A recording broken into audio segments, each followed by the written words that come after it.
Si on est un peu plus introverti, ça peut être un peu plus complexe. Mais de faire les premiers pas, il y a toujours quelqu'un qui va nous accueillir, même si c'est la première fois qu'on voit ce genre de rencontre-là.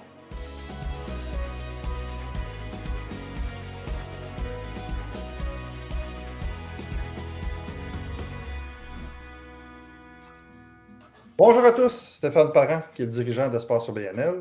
Je vous souhaite la bienvenue dans cette capsule vidéo qu'on appelle nos capsules techniques. Aujourd'hui, à l'heure du jour, on va parler d'événementiel. Le titre de la capsule aujourd'hui, c'est « Tirer le plein potentiel de votre présence lors de vos événements ou lors d'événements en général ». Juste avant qu'on commence, je vous invite à partager, commenter. Ça nous donne un petit coup de main sur l'algorithme, puis ça permet aussi à d'autres gestionnaires ou d'autres dirigeants d'OBNL comme vous de pouvoir profiter des contenus. Aujourd'hui, pour en parler, j'ai la chance de recevoir Lynn Major, qui est la présidente directrice générale de Service SPG. Bonjour Lynn. Bonjour Stéphane, ça va bien? Oui, fais-nous un petit peu d'introduction sur toi, SPG, voir comment vous arrivez à pouvoir nous parler d'événements aujourd'hui. Bien, SPG est une firme de gestion pour OBNL. En fait, on offre tout le secrétariat, soutien administratif et organisation d'événements à des organismes à but non lucratif. Donc, on compte une vingtaine d'associations chez nous qui œuvrent dans différentes sphères, mais aussi qu'ils ont notamment des formations, des congrès, des colloques à organiser, des assemblées annuelles. Donc, SPG existe depuis 1986 et moi, j'y suis depuis 1997, donc depuis maintenant 27 ans. Donc, tu en as vu des événements. Là, aujourd'hui, peut-être, là, en termes de contexte, là, pour les gens qui sont là, on va parler principalement d'événements d'affaires ou d'événements académiques, là, si on veut. On ne s'en ira pas du côté de festivals ou de manifestations grand public, là. D'ailleurs, l'optique un petit peu de la capsule aujourd'hui, c'est qu'on se dit souvent comme employé d'OBNL, on participe à une foule d'événements à chaque année, que ce soit des congrès, des colloques, des activités de développement de compétences, mais aussi des activités sociales ou des activités de réseautage, des fois même des activités de développement d'affaires, dépendamment du type d'organisme qu'on a aussi. Fait que ces activités-là, comme on en a plusieurs, c'est des coûts pour l'organisation. Il y a quand même les frais d'inscription, les frais de déplacement, c'est du temps de participation. Fait que quand les organismes investissent dans votre présence lors des événements, on veut avoir un certain rendement. C'est ce qu'on va discuter aujourd'hui. Ça, c'est sans compter toutes les organisations qui ont eux-mêmes un propre calendrier d'événements et qui veulent s'assurer que ça soit rentable pour leurs équipes. Fait que ce qu'on va regarder, c'est à savoir quels sont les trucs, les astuces pour s'assurer d'être bien préparé pour pouvoir bien en profiter.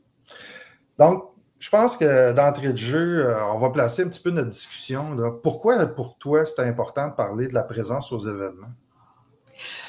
Bien, parce que c'est le moment idéal, à mon avis, pour tout gestionnaire ou personne qui œuvre dans une OBNL d'élargir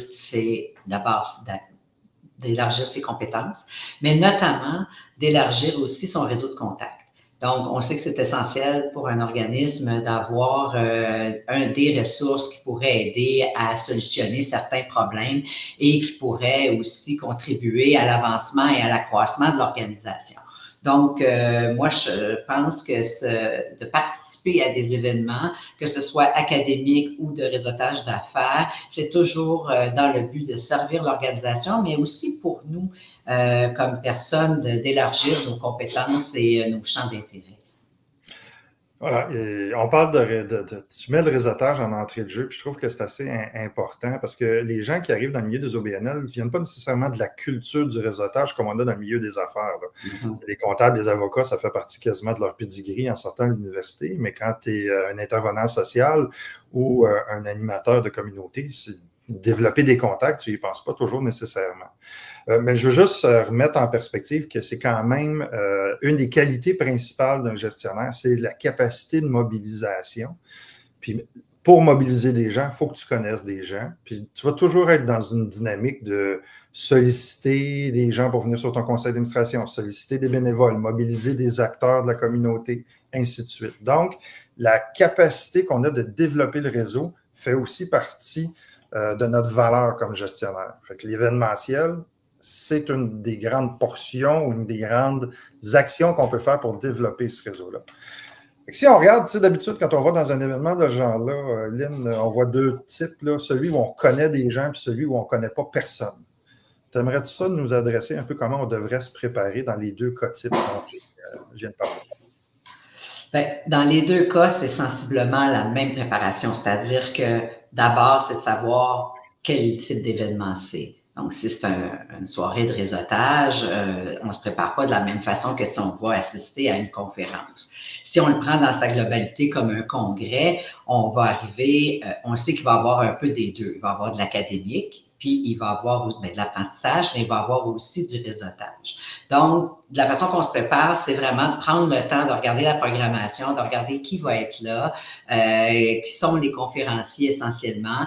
Est-ce qu'il y a un salon des exposants? Si on va à un congrès, s'il y a un salon des exposants, de faire la liste des gens qui vont être présents dans les kiosques. Il y a peut-être des fournisseurs potentiels qu'on voudrait rencontrer parce qu'on a besoin de leurs services ou de leurs produits, puis on voudrait en savoir un peu plus. C'est l'occasion idéale de se présenter dans ces événements-là. Si c'est un réseautage d'affaires, c'est de voir aussi si on est capable d'avoir la liste des participants d'avance, voir qui est-ce qu'on peut déjà cibler pour faire des rencontres. Quand on connaît personne, ben je dirais qu'il faut aussi avoir le courage de faire les premiers pas, de se présenter. Vous êtes les ambassadeurs de votre organisation, donc vous la connaissez très bien, vous êtes capable de la présenter et de vous présenter aussi. C'est pas toujours simple, c'est pas toujours évident. Si on est un peu plus introverti, ça peut être un peu plus complexe, mais de faire les premiers pas, il y a toujours quelqu'un qui va nous accueillir, même si c'est la première fois qu'on va à ce genre de rencontre-là. Et si on connaît des gens, ben c'est de prendre le temps de les contacter à l'avance puis leur dire, écoute, tu vois, cet événement-là, j'aimerais ça y aller, je connais personne, est-ce que tu pourrais bien m'accueillir puis être avec moi, puis me faire quelques présentations, puis après ça, on vole de nos propres ailes. Mais c'est vraiment important quand on participe à un événement de se préparer, de voir qu'est-ce qu'on peut faire, autant pour l'organisation que pour soi, parce que l'un ne va pas sans l'autre, à mon avis. Il faut vraiment être capable de voir c'est quoi l'intérêt qu'on a par rapport à l'événement auquel on va participer. Oui, il y a la préparation. Qu'est-ce que l'organisation a comme objectif en t'envoyant? Puis toi, comme personne, qu'est-ce que tu as comme objectif personnel?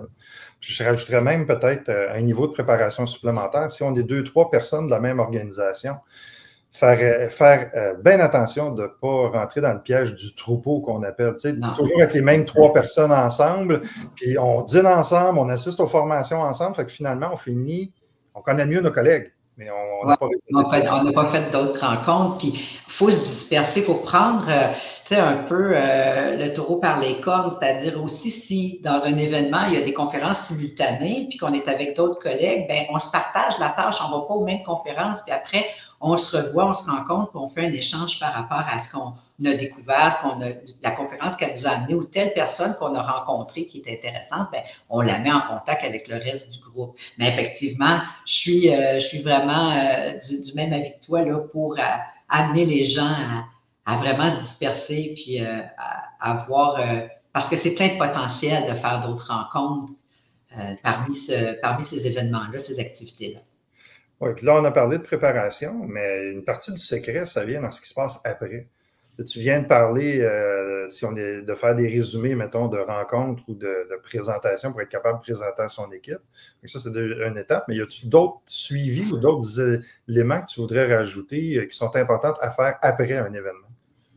Bien, après un événement, moi, je pense qu'il est essentiel de revoir tous les contacts qu'on a faits pendant cet événement-là. Souvent, on va le faire live sur place, on va échanger nos profils LinkedIn, on va se connecter en direct, mais bien souvent, on reçoit des cartes d'affaires encore, on va prendre des noms, on va prendre des coordonnées. C'est de mettre notre liste de contacts à jour. Et moi, je prends toujours l'habitude, 24 à 48 heures, si mon agenda me le permet, de réécrire à ces gens-là, de dire ça m'a fait plaisir de faire votre connaissance, de faire votre rencontre. J'aimerais en savoir un peu plus. Vous avez piqué ma curiosité. Est-ce qu'on peut prendre un moment ensemble, un 15 minutes? Parce que pendant l'événement, on est sollicité de partout et on parle à tout le monde en même temps. On veut voir tout le monde. C'est un bel happening là, de réseautage où on veut partager ce qu'on fait, mais aussi en apprendre plus. Donc, après, c'est de vraiment prendre le temps. S'il y a des outils qui ont été présentés dans une conférence, d'aller voir, est-ce que ça va répondre vraiment à mon besoin? Parce que des fois, on est aussi très excité par quelque chose qu'on a vu, mais finalement, ça ne répond pas. Mais c'est de prendre ce temps-là dans la semaine suivant l'événement parce que c'est encore frais à notre mémoire, puis on ne veut pas le laisser en oubli, surtout si c'est un outil qui peut potentiellement nous aider à faire évoluer l'organisation Moi, ou j'ai la rendre toujours... plus efficace. Puis malheureusement, l'après-événementiel, dans nos calendriers chargés et nos horaires un peu fous, on ne s'en occupe pas assez. J'ai toujours été surpris du faible taux de visionnement et de téléchargement des courriels qu'on envoie avec, mettons, les présentations de tout l'événement ou les capsules, ou même des fois, il y a eu des captations qui ont été faites de conférences auxquelles on n'a pas été assisté. Puis on se rend compte malheureusement que les gens se concentrent seulement sur ce qu'ils ont vu et pas nécessairement sur ce qu'ils n'ont pas vu, quand c'est aussi intéressant, puis quand ça fait partie de l'investissement que l'organisation met en arrière pour pouvoir le faire. Même l'évaluation, Stéphane, ouais, les gens, si ça n'a pas bien été, ils vont le remplir, mais si ça a super bien été, mais c'est important de remplir l'évaluation après un événement, mais, de donner notre feedback, puis c'est des opportunités d'amélioration pour les organisateurs et pour nous aussi de ce qu'on veut, parce que ces gens-là, ils développent des événements qui répondent à nos besoins. Donc, si on ne manifeste pas puis on n'indique pas ce à quoi on s'attendait, parce que peut-être qu'une conférence a été annoncée avec un titre X puis qu'on a fait « wow », puis c'était pas tout à fait ça, bien, de le dire aux organisateurs, tout est dans la manière de dire les choses et de le dire, puis de dire « écoutez, la prochaine fois, ça serait peut-être le descriptif à améliorer ou autre, mais nous, on a ce besoin-là, puis on aurait aimé avoir ce genre de conférence-là. » Effectivement, je pense que ça fait partie aussi. Puis si on a la chance, surtout dans les associations professionnelles, il y a des fois des comités de contenu ou des comités de consultation qui sont mis en place. C'est une autre façon. Puis même d'ailleurs, la participation à des comités, on peut appeler ça des mini-événements. C'est un peu le même genre de présentation, puis, le même genre de préparation qu'on devrait faire quand on participe à ce genre de comité-là. As-tu des outils à recommander pour profiter de la présence événementielle quand on est sur le plancher, on va dire plus sur le tapis de l'hôtel, parce que c'est souvent j'ai pas d'outils à proprement parler. Cependant, utiliser l'outil si l'organisateur en a mis un en place, s'il a mis une application avec la programmation, avec une possibilité de faire des contacts avec les kiosques, les fournisseurs s'il y a lieu, ou les gens qui sont là. Ça, c'est vraiment indéniable. Il faut le télécharger à l'avance, se familiariser avec cette application-là et l'utiliser au maximum pour en tirer profit. Et dans la préparation aussi, ce que je voudrais ajouter, c'est que c'est important pendant l'événement, avant l'événement, si on pouvait arriver un peu plus tôt. Ne serait-ce que pour repérer les salles, où est-ce qu'on va avoir lieu, les repas, les pauses, comme ça, on évite de perdre du temps aussi. Et puis, les toilettes, l'essentiel dans un événement, parce que souvent, on arrive, puis on ne sait pas trop où est-ce qu'on s'en va. On arrive à la conférence un peu plus dernière minute. On a pris un café sur le pouce à une petite viennoiserie, puis on s'installe. Donc, prenez le temps de vous installer, puis d'avoir... moi, j'ai encore souvent mon cellulaire que j'utilise pour prendre des notes ou pour prendre des photos si c'est permis, et mon bon vieux cahier, là. Mais il y a peut-être d'autres outils dont toi, tu voudrais faire référence, mais beaucoup de gens prennent la tablette, c'est ça. Même, moi, j'ai un ami qui est un pro du réseautage. Lui, ce qu'il a commencé à faire, c'est de faire imprimer des mini codes QR qu'il envoie à son profil LinkedIn directement. Quand on lui donne une cocarde, même si c'est une cocarde avec juste son nom, il va mettre tout de suite son code QR. La personne n'a pas besoin de chercher, il va juste dire, hey, puis premièrement, ça crée la conversation. C'est quoi le code QR à côté de ton nom? Écoute, c'est mon profil LinkedIn. Je vais le scanner tout de suite directement. Fait qu'il y a des fois, juste des petits trucs comme ça qu'on apprend d'autres personnes qui sont des réseauteurs professionnels. Mais d'ailleurs, excuse-moi Stéphane, tu parles de la cocarde, pardon. C'est important de la porter. Oui. Tu sais, souvent, on ne veut pas la mettre, on trouve ça un peu encombrant et tout ça. C'est important de la porter parce que, comme tu l'as dit d'entrée de jeu, ça peut attirer une conversation. Ah, vous êtes qui? Votre visage me dit quelque chose. Ah, votre nom, oui, je me souviens d'avoir vu votre nom quelque part. Puis, qu'est-ce que vous faites? Et ça engendre la conversation. À l'inverse aussi, il faut faire attention d'engager la conversation puis demander le nom plutôt qu'essayer de juste fixer la cocarde pour comprendre d'où vient la personne. On s'entend que des fois, la cocarde doit aller placer. Ça fait des regards un peu plus troublants. Oui, effectivement. Je vais m'assurer qu'on mette en annexe aussi. On a fait des capsules sur le réseautage avec notre amie Ruth Vachon, qui est la PDG du Réseau des femmes d'affaires. On va vous les mettre en référence dans le texte en bas aussi, là, où parle vraiment plus de la partie réseautage. Là, on a parlé des participants, mais je veux ton coup d'œil aussi sur la partie organisation.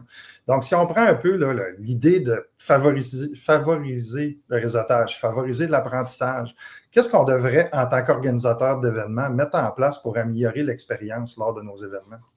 Lorsque nous, on organise des événements en tant qu'organisateur, ben, il faut vraiment s'assurer qu'on va créer un engagement du participant. C'est-à-dire qu'on va vraiment le mettre en action dès le départ, dès la première, dès qu'on dit conserver cette date, réserver cette date, il faut qu'il y ait un engagement, il faut qu'il y ait un intérêt, susciter l'intérêt. Mettre en place aussi des moments où ces gens-là pourront, tous nos participants pourront bénéficier d'une période où ils pourront échanger. Au-delà du salon des exposants puis de la pause, des fois, il faut créer des événements, des tables rondes, des tables de discussion qui vont amener à échanger et qui vont être vraiment interactifs. Des sondages en direct aussi, ça peut être intéressant selon la conférence qu'on va tenir ou qu'on va organiser. Donc, et le panel. Les panels, on les avait un peu oubliés, ils reviennent un peu en force. Moi, je le vois ici dans les organisations qu'on a. Le panel d'experts suscite toujours beaucoup d'intérêt sur un sujet X avec des enjeux. Ça peut être intéressant aussi de mettre ça en place. Donc, il y a tout ça. Il y a toute l'activation de commandite aussi pour les fournisseurs qui peut être important de voir comme organisateur. C'est une source de revenus, un congrès. Hein. Pour une organisation, il ne faut pas l'oublier. Que ce soit une formation ou un colloque ou un congrès, un banquet, un gala, ça devient des sources divers de revenus pour ces organisations-là. Donc, il faut avoir des partenaires financiers et ça, c'est très important de les avoir avec nous du début à la fin et qu'ils soient partie prenante et actifs dans l'organisation de l'événement. Ouais, qu'ils soient actifs aussi dans la capacité de rencontrer des gens. Eux, c'est ce qu'ils veulent. Nos commanditaires, ce qu'ils veulent, c'est serrer des mains la plupart du temps. Puis en même temps, c'est un peu ça qu'on fait pour ça qu'on fait de l'événementiel, sinon on resterait au numérique. Puis ce qui fait que l'événementiel a si bien fonctionné depuis la fin de la pandémie, c'est le fait de ramener les contacts humains au centre de l'équation aussi. Là. Puis je pense que, moi je rajouterais aussi comme pratique, là, essayer de ne pas surcharger les calendriers, là, où tu as à peu près 2 minutes pour transformer d'une salle à l'autre. Des fois, laisser des demi-heures, 45 minutes voulues de réseautage avec une pause, c'est marqué que c'est une pause pour faire des rencontres, ça va être apprécié. Sinon, les calendriers, quand ils sont trop pleins, quand il y a trop d'activités, on commence à 8 heures, on finit à 18 heures, puis on n'a pas eu le temps de rencontrer personne parce qu'on courait d'une salle à l'autre, là. On finit par... Mais on perd des joueurs aussi. Les gens perdent l'intérêt. C'est difficile pour un être humain d'être dans une salle pendant 60, 75 minutes à écouter, changer de place, réécouter encore. On a besoin de mettre en place des moments d'activation, d'activité, ne serait-ce avec un fournisseur, avec un partenaire, peut-être mettre 5 minutes, je ne sais pas moi, d'activité. Les idées n'en manquent pas. Les idées ne manquent pas, ça c'est certain. Écoute, en conclusion là, de ce qui sort de notre conversation, si tu avais un conseil à donner à quelqu'un qui veut maximiser sa présence événementielle, ce serait quoi? Ben, c'est de se préparer. C'est de se préparer en amont à l'événement, pendant, d'être prêt et après. C'est d'avoir vraiment le contact, de rester en lien avec l'événement, c'est important. Maximiser, d'aller chercher le plus d'informations possible, d'évaluer nos besoins avant l'événement aussi, d'arriver et de dire, OK, moi j'ai besoin de voir cette personne-là pour telle raison, se faire un plan de marche, c'est important. Il n'y a rien de laisser au hasard. Il faut laisser un peu de souplesse aussi dans ça parce qu'il faut rester ouvert à ce qui pourrait arriver pendant l'événement, qui pourrait aussi nous permettre de faire des rencontres auxquelles on n'aurait pas pensé, là. Oui, puis des fois, les investissements les plus rentables sont les discussions de corridor où finalement la conférence commence, puis on est tellement dans une discussion profonde avec la personne que cette conférence-là, on va l'oublier, puis on va finir de discuter avec la personne qu'on a vue. Je pense que ça, c'est l'ultime rendement, si on veut, là, en tant que tel. Merci, Lynn, de ta participation aujourd'hui. J'espère que vous avez apprécié pour tous ceux qui fréquentent les événements. Je réitère le fait que c'est peut-être... là-dedans que vous allez faire une différence, puis aussi que vous allez être capable d'améliorer votre valeur en augmentant votre réseau. Je vous souhaite une bonne fin de journée et à la prochaine.